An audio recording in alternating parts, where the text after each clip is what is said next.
Hello friends, welcome to pharma Saira. आज हम देखने जा रहे हैं चैप्टर 1 जनरल फार्माकोलॉजी। फार्माकोलॉजी का चैप्टर 1। इसमें हम पहले देखेंगे इंट्रोडक्शन।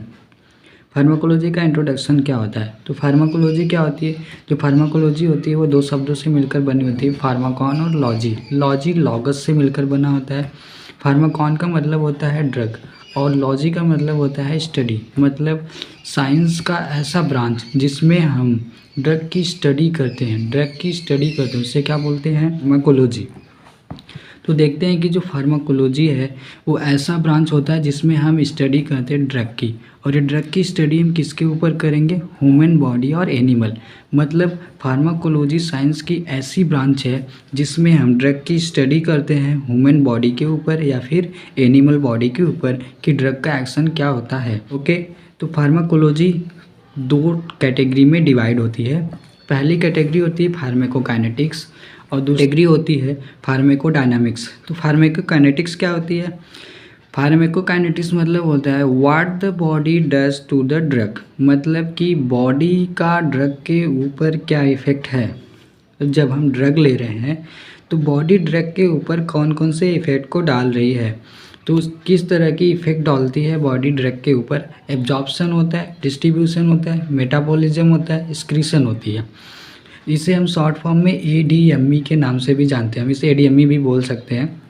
तो जैसे हम ड्रग बॉडी के अंदर लेते हैं तो बॉडी क्या करती है, पहले उसे एब्जॉर्ब करेगी। एब्जॉर्ब करने के बाद छोटे छोटे पार्ट में ब्रेक करेगी।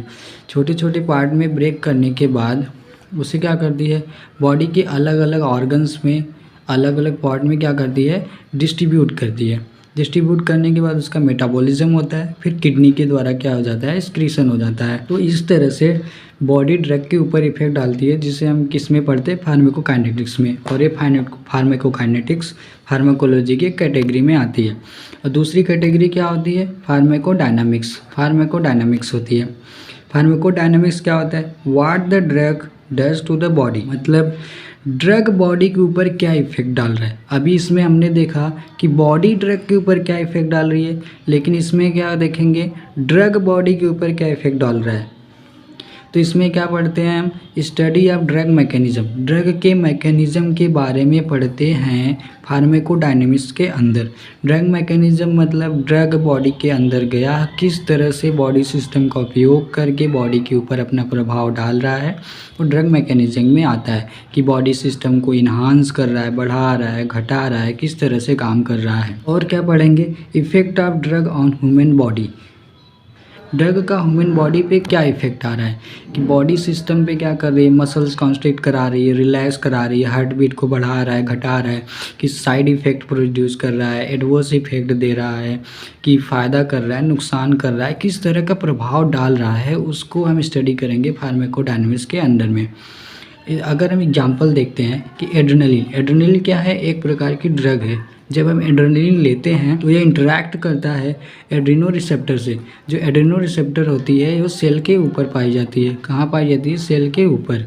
सेल के ऊपर पाई जाती है एड्रीनो रिसेप्टर, जिससे एड्रेनलिन बाइंड करता है।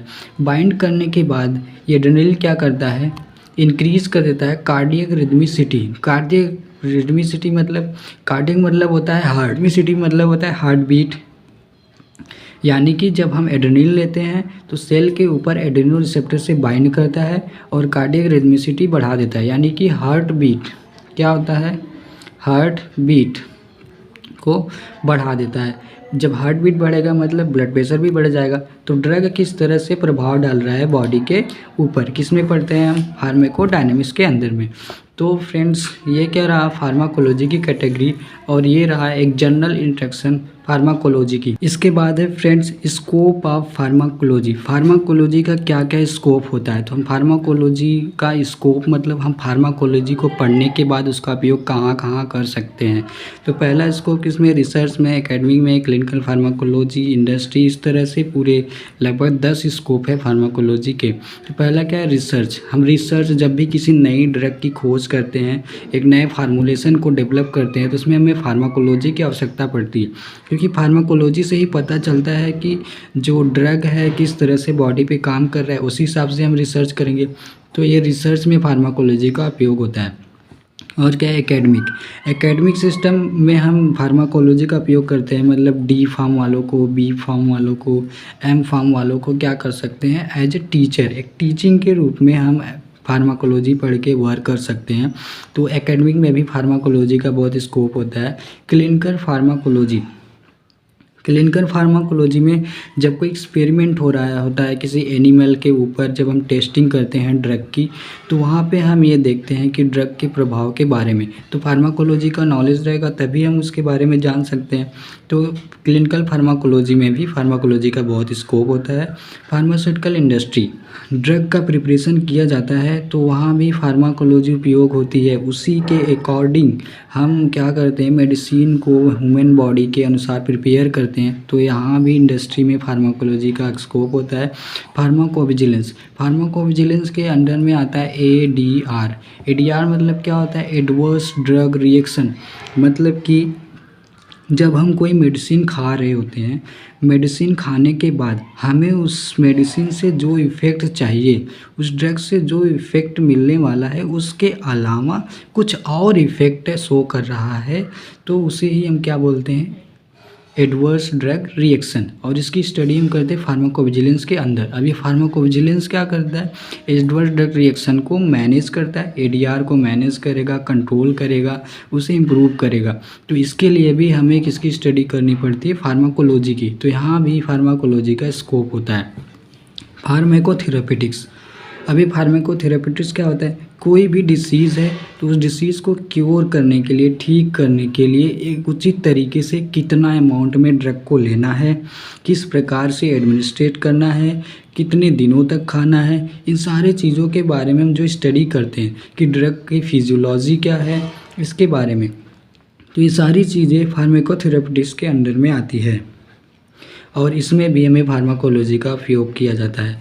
टॉक्सिकोलॉजी क्या होती है, टॉक्सिकोलॉजी, टॉक्सिक मतलब होता है पॉइजन, लॉजी मतलब स्टडी करना, मतलब जिसमें हम पॉइजन की स्टडी करते हैं वो टॉक्सिकोलॉजी होता है।